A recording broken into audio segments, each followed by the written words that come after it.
this wasn't the first time that Trump used the F word against Netanyahu.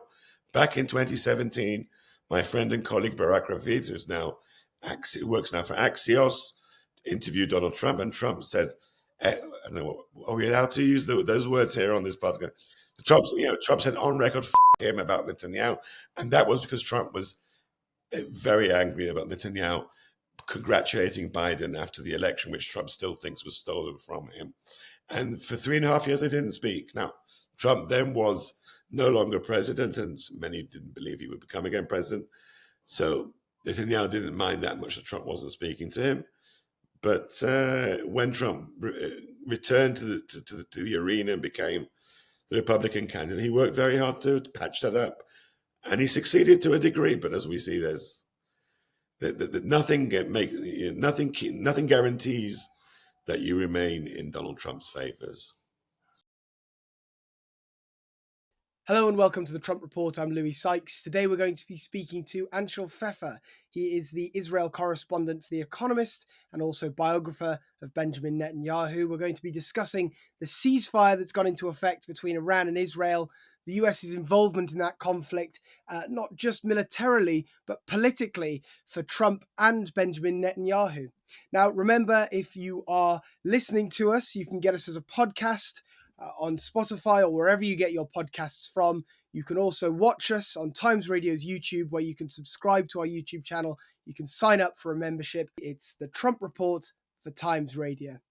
Anshel, thank you very much for joining me today. Thanks for having me, Louis. Well, the war between Israel and Iran has paused, as it were. Is the ceasefire holding? Well, as we're recording now, it's 9:30 in Jerusalem. The last Iranian missile launch was just about 24 hours ago. That was already in breach of the ceasefire. Then Israel, as I'm sure our listeners and viewers know, launched aircraft towards Iran, and Trump got Netanyahu on the phone and ordered him to turn the planes back. The planes did a sort of symbolic bombing of one Iranian radar site, which I think had probably been bombed at least once before in this war. And yeah, since then, the ceasefire has been holding. I mean, there's been a sort of interesting phenomena that over yesterday, almost until the evening, there were still Iranian drones flying towards Israel. They were being intercepted by Israeli and American fighter jets, but this was sort of the after effect, because I think most of those drones, if not all of them, had been launched by Iran in a last wave just before the ceasefire. But some of these drones takes them 10, even 12 hours. Most of them a bit quicker than that, but still they were coming in throughout most of the day. So that was sort of the last spasm of this war. And this was a night where there were no missile alerts in Israel, which was obviously very nice change for after 12 nights of sleep being disrupted.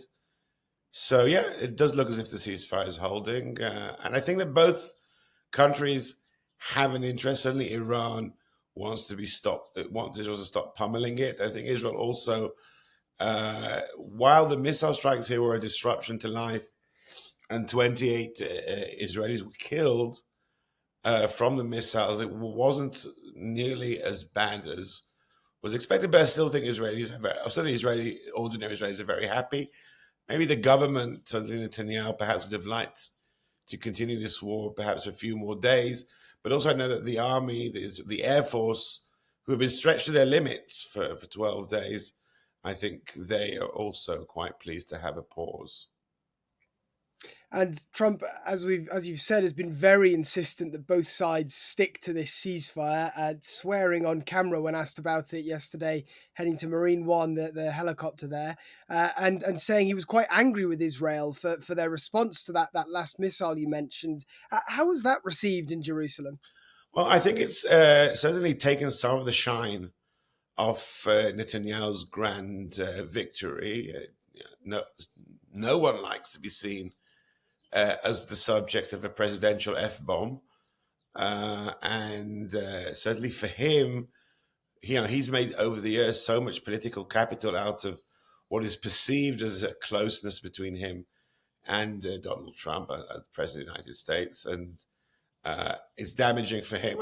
It's hard to assess at this point whether this will change the narrative of this war for Netanyahu. But this narrative of this war for Netanyahu is hugely important because Netanyahu needs now this narrative of a successful war in Iran, with Iran, a war that he wants to be seen as the one who has always been planning it and pushing for it. And finally, he's now this war, grand warlord who's led Israel to it.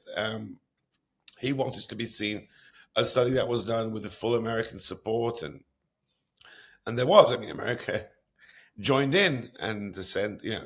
Trump sent his B-2s, but the way in which Trump has now sort of taken ownership of this war so much that he's the one who can call time on it, and he has done it in a way where, originally before that outburst on the White House lawn. That was morning in DC. The night before, he had been on the phone to Netanyahu, and he had made it very clear to Netanyahu that he expected Israel to accept his ceasefire proposal.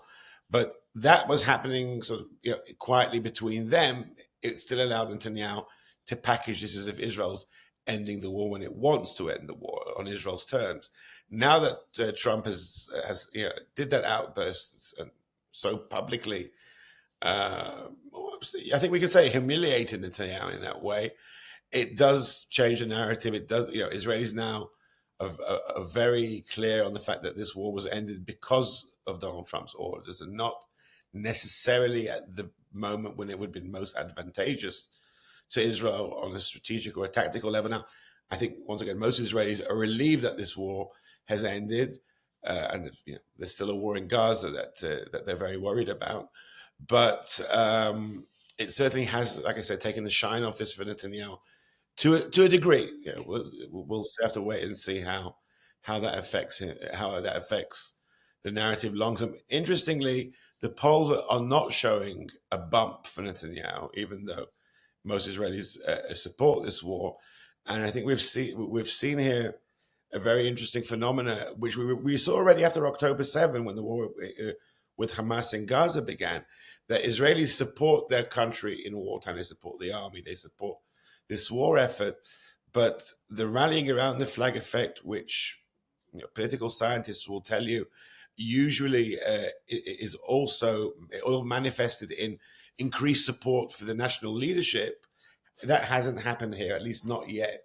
And Netanyahu's party, Likud, has gone in the couple of polls we've seen, because there hasn't been much polling yet. But what we have seen is that the Likud, Netanyahu's party, has gone up.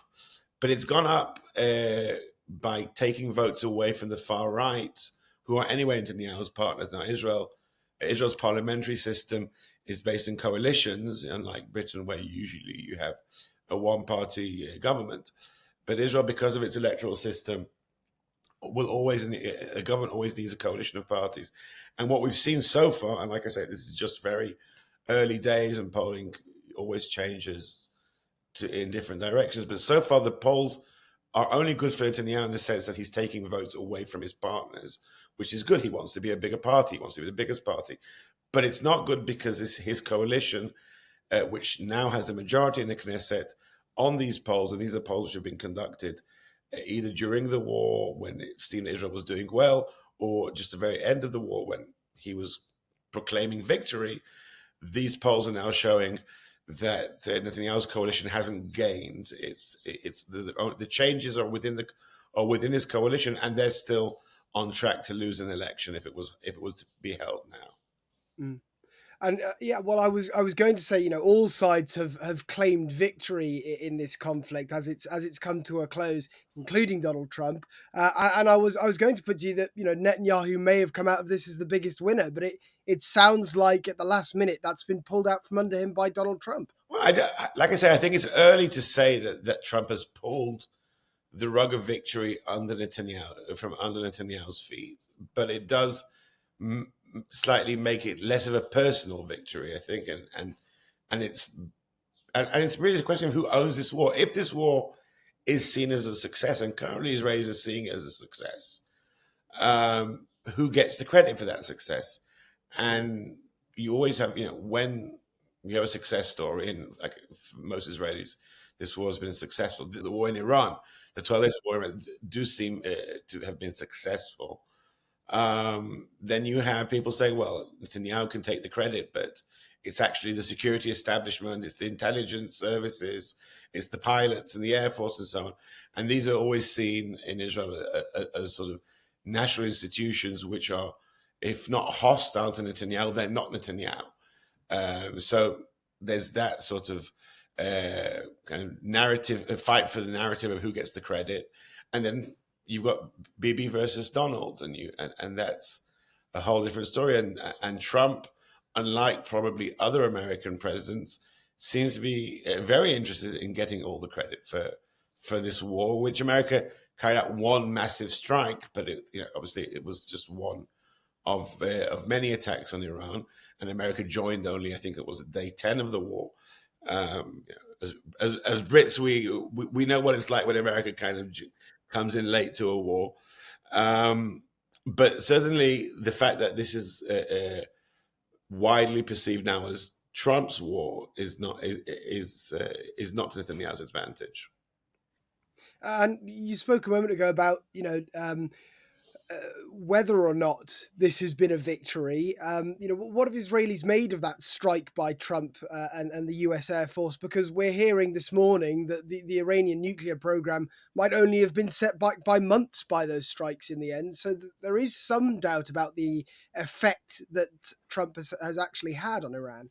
Well, the question of what exactly effect those 3 American strikes on Natanz, Isfahan, and Fordo, most importantly, I think that is something that, first of all, I'm hearing conflicting assessments from different intelligence sources in Israel and in the United States, and I think that will continue for weeks, perhaps months, because the level of information that anyone has of what exactly happened deep underground with those bombs, and did the Iranians have time to get stuff out or not? And there's lots of misinformation from the Iranians, obviously, on this as well. I think we're going to have those. That's going to be a matter for debate and reports, and there's already pushback from other intelligence sources in the United States saying, well, what the New York Times and CNN ran yesterday was just an initial assessment based on superficial intelligence, and it's a worst case at least from America's perspective, not from the Iranian perspective, scenario of how perhaps the damage was not as big as was expected. We're going to have that debate for a long time. I don't think that necessarily is affecting how Israelis see this war, because that wasn't the only target. There was also Iran's missiles, and there's also the question of how each country would come out of a war, because Israelis have been told for many years that if a war would happen with Iran, then Iran would fire thousands and thousands of missiles at Israelis. And worse than that, much closer to Israel, Hezbollah, probably Iran's most powerful proxy, had this massive arsenal of 100,000 missiles just waiting to fire them at Israel on the orders of Tehran. That didn't happen. 500 plus missiles were launched, a much smaller number than was expected. Of those missiles, around 30 managed to get through the missile defenses and hit built-up areas. The result was hundreds of buildings destroyed in Israel and 28 people killed. That is a heavy price, but it's nowhere near the professional assessments were in the thousands of casualties and many thousands of buildings destroyed. That didn't happen. And I think for many Israelis, that in itself is a victory, that Israel's shown that it can, for 12 days, send its air force to Iran. Now, Iran is not a country which has a border with Israel. We're talking about a country 1,000 miles away. And there are the Israeli planes which fly to bomb Iran have to go over 2 different countries on the way. And they've done that. They've achieved air superiority over Iran. Not one Israeli plane was lost. Just on a tactical military level, this is a huge success. And I think many Israelis are experiencing it in that way, at least at present. And we're now, I think, in the narrative war. The war, the kinetic war has ended, at least for now. The narrative war is happening between Israel and Iran because Iran wants to show also that they have inflicted terrible damage on Israel and have remained unscathed. And for them, for them, it's existential. For the regime, if the regime loses its ability to tell that story to the Iranian people, then it's already in a precarious situation, and certainly this hasn't helped them. So they need to put through their version. Obviously, Netanyahu does. The security establishment in Israel, which is not very friendly to Netanyahu, does, and Donald Trump. So we've got at least four. And you can add here also the American intelligence community, as we're seeing, which is partly at war with Trump, partly at war with itself. We're seeing it all these briefings. So there are many there are people in America who want to say, well, Trump did the right thing, and there are people in America who want to make sure that Trump never does such a thing again. And therefore, there will be people who have an interest in amplifying the message that this wasn't very effective. So you have so many different players here trying to form the narrative, and certainly people like Trump and Netanyahu. That's one of the things they're best at doing. I mean, they are people who have become leaders of their country and won elections by being very good at building these narratives, and that's what they're doing now. So there is a belief in Israel then that even if Iran hasn't been sort of completely deterred or stopped from going down the nuclear path, there is a sort of sense of mission accomplished. Well, you have to remember that Israelis see war differently than people in the West. Most people in the West, unless they're 90, more or less, haven't experienced, okay, in America, people have perhaps slightly younger experienced Vietnam, and you do have people in places like Britain who went to Iraq and Afghanistan and fought in those wars. But as a nation, a war in which an entire nation is mobilized and which the war is being brought home to you every night. Londoners still talk about the Blitz, but how many Londoners actually live through the Blitz are alive today? And so you've got a situation where Israelis have come through these types of wars numerous times in their own lifetimes. I mean, I'm 52. This was not the first time in my life that I had to rush to a shelter because there were rockets incoming. There's been these wars with Gaza. There's been with Hamas in Gaza. There's been war. There were wars with Hezbollah in Lebanon. Going back to the 80s, the north of Israel was bombarded by the PLO, which then held large parts of Lebanon. So Israelis kind of are living and are experiencing war in something which happens every few years. Now, obviously, most Israelis would be happy if it didn't happen anymore, and or at least if the intervals between the wars could be much, much longer. But the idea for Israelis that we'll have to go and fight another war perhaps in 2, 3, 4, 5 years is not a strange idea. Now, it depends also on your political and ideological position as an Israeli, how much of that are you prepared to do and how much do you think of that is good for Israel? But it's still a fact of life. Israelis don't go around thinking, okay, well, maybe, I mean, so they do it in a sort of a utopian way almost, but most Israelis are realistic and think, well, this may not have been our first war with Iran, and if it's not another war with Iran, then there'll be another war with Hezbollah, with Hamas. There isn't this concept of a war to end all wars. And you talk about some of those alternatives or extending the periods between wars. I mean, is there any sign that Iran might now be willing to come to the table? Would Israel be willing to enter talks over some sort of new nuclear deal that Trump has been touting, do you think? Well, Israel will not be a party to such talks. Iran doesn't talk to Israel. And these talks, when they've happened in the past, they've been between Iran and the United States, or as we saw with the Obama's Iran deal, you had there all 5 permanent members of the United Security Council. You had the EU. I mean, you had like you had like 6 or 7 governments and international bodies talking about this with Iran. So the question is if and when this is going to happen again. Now, one of the things that Trump has done here he's just ended the war. He hasn't ended the war with any clear idea of talks. Now, usually there is some kind of talks before a war ends. So what's happened here? And you're the Trump show, so it's really important to kind of understand what Trump has done here. Trump has ended this war literally by putting a large amount of pressure on both countries. In Iran's case, I think they were very happy to see the war end, so perhaps they didn't need so much pressure. But he didn't end this war with any type of talks, and neither country surrendered. Yes, I think that if you look at the equation, Iran suffered a lot more than Israel did in this war, and therefore I think you can say that Israel won this war. But Iran didn't surrender. So there's no unconditional surrender or surrender with whatever conditions. And there's no ceasefire deal. The war just ended because, it's like Donald Trump is basically a referee in football, blowing the whistle at the end of 90, well, nowadays 98 or 99 minutes because of the crazy added time. But, there's no mechanism. There's no talks, not even a date for ceasefire talks. Now there is an expectation that there will be talks. Now Iran needs these talks because this war has ended and Iran is still under massive international sanctions, and for Iran to save its economy is in a terrible state, and the currency has been in free fall for years now. Their infrastructure is breaking down. They need sanctions relief.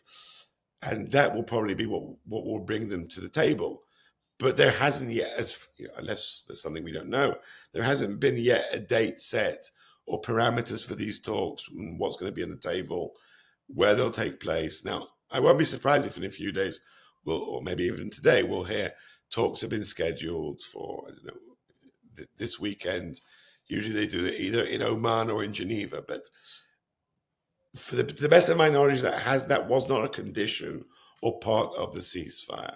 So, and I don't think any other world leader would have ended this in the same way, and I don't think the countries involved would have responded to any other world leader this way. I mean, this is now war making and peacemaking Donald Trump style, and we have no idea if it's going to be successful.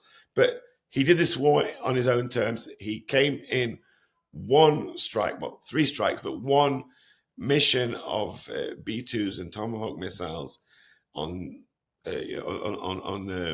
Saturday night, and that was it. From his perspective, I don't need to do long wars. I don't need to do wasteful wars. I don't need boots on the ground. I'm going to send in these massive, wonderful, beautiful planes. And I'm going to, I'm just trying to kind of use a bit of Trump's vocabulary here, not very successfully. But really, there are no wars have never been fought like that. Wars. We've seen in our lifetimes enough, miserable, long, drawn out, wasteful, quagmirish wars. And Trump thinks he can do it differently, and Trump thinks he can do diplomacy and end the war differently. And it's very early days, so we can't say how this is going to work out, but that's why you have a Trump show. Mm-hmm. Well, just to finish, Anshel, I'm interested in the history of Netanyahu's relationship with Trump. I mean, the two men have fallen out, but also been very close throughout their political careers, and often they're quite often compared and contrasted as political operators as well, aren't they? What's the history of Netanyahu and Trump? Well, I think for that you need an entire episode, but. So one thing you need to remember about the relationship between Trump and Netanyahu is that when Trump entered politics and then won the election back in 2016, Netanyahu was the only world leader he knew personally. Now, they weren't close in any major way, but Netanyahu back in the 1980s had been Israel's ambassador to the United Nations. So he'd been a fixture in New York, and he'd been very popular on American television programs, and had been, he wasn't just another ambassador at the UN. There are 200 ambassadors at the UN in New York, but he was one because of his English, because of the way he pushed himself, because of the way that he presented himself, not just as a diplomat, but as some kind of expert on geopolitics and terror. And he was young. He was in his 30s still, young and good looking, and spoke Bostonian English because he'd gone to school he'd gone to college at MIT, and before that, he'd lived some of his teens in Pennsylvania. He was just there, and in the same way that Donald Trump, this brash, young, upcoming. I mean, they're both nearly. I think Trump is 3 years older than Netanyahu, so they're the same same sort of generation. Trump was then becoming the Trump, the Donald, and so Trump wasn't involved in diplomacy and geopolitics, but they were sort of kind of part of the same kind of celebrity class then in New York, and they had a joint friend who was still is a friend of Trump, no longer a friend of Netanyahu, Ronald Lauder, the billionaire and heir to the cosmetic empire of Estee Lauder, had been for a short while America's ambassador to Austria, and through that he got to know Netanyahu, and he took Netanyahu under his wing. Lauder was a bit older than him, and he's the rich guy. He's got the money, and he introduced Trump and Netanyahu to each other back in the mid-'80s. There wasn't a close friendship or anything, but they were acquainted, and I think that Trump, because Netanyahu has been for so long on the scene and is such a fixture in American media, he's probably the best known world leader over decades in America. And I think Trump kind of appreciated Netanyahu's star quality, and they just had now that you have to look back, you can find all these places where Trump was at some event for Netanyahu, and Netanyahu was at some event for Trump, and Netanyahu did an event for the Kushner family, which is Trump's in-laws, and so on. So you've got all these things happening that when suddenly Donald Trump plunges into politics and against all odds becomes the Republican candidate and then the president of the United States, he already knows Netanyahu, Netanyahu knows him. So there's a foundation for a relationship. But this is really, I'm giving you a very abbreviated version.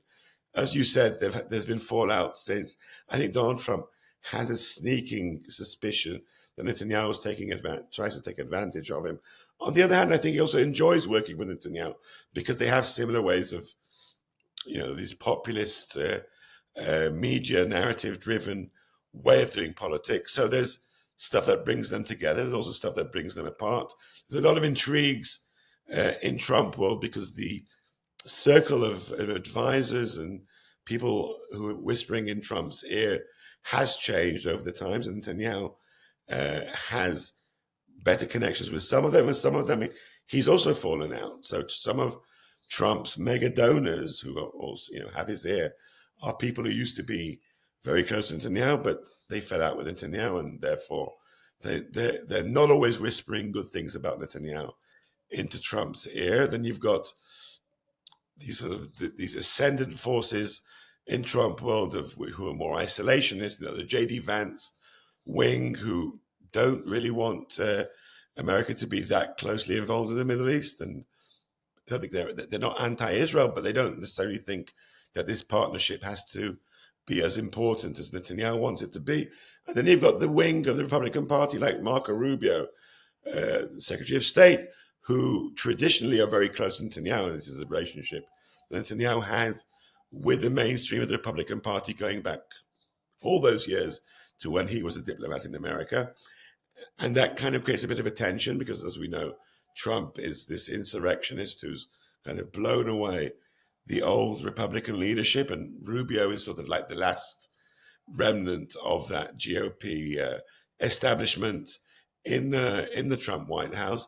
So Netanyahu has to navigate these treacherous waters of who do I speak to in Trump world, and who's on the up, who's on the down, and sometimes he's failed. I think right now, at least until yesterday's outburst, he was in a period of being very much aligned with Trump. But these things can change very, very quickly, and they may have already changed. This could have just been an outburst and Trump dropping an F-bomb, but then they can patch things up. They have so many times. Or this could be another period in which Trump feels that Netanyahu is trying to take advantage of him, use him and take the credit that should be Trump's. So we'll see in the next few days how friendly Trump is again, or maybe there'll be some more cursing. And by the way, this wasn't the first time that Trump used the F word against Netanyahu. Back in 2017, my friend and colleague Barak Ravid, who works now for Axios, interviewed Donald Trump, and Trump said, I don't know, are we allowed to use those words here on this podcast? Trump said on record, him about Netanyahu. And that was because Trump was very angry about Netanyahu congratulating Biden after the election, which Trump still thinks was stolen from him. And for 3.5 years, they didn't speak. Now, Trump then was no longer president, and many didn't believe he would become again president. So Netanyahu didn't mind that much that Trump wasn't speaking to him. But when Trump returned to the arena and became the Republican candidate, he worked very hard to patch that up. And he succeeded to a degree. But as we see, there's nothing guarantees that you remain in Donald Trump's favors. Indeed. Well, I think there'll be much more in the story of Netanyahu and Trump. So I'm sure we'll speak to you again soon about it, Anshel. But thank you very much, Anshel Pfeffer, Israel correspondent for The Economist and author of the book Bibi: The Turbulent Life and Times of Benjamin Netanyahu. You can order it online. Yes, all good bookstores. Thank you very much for joining me today on the Trump Report. Thanks for having me, Lewis.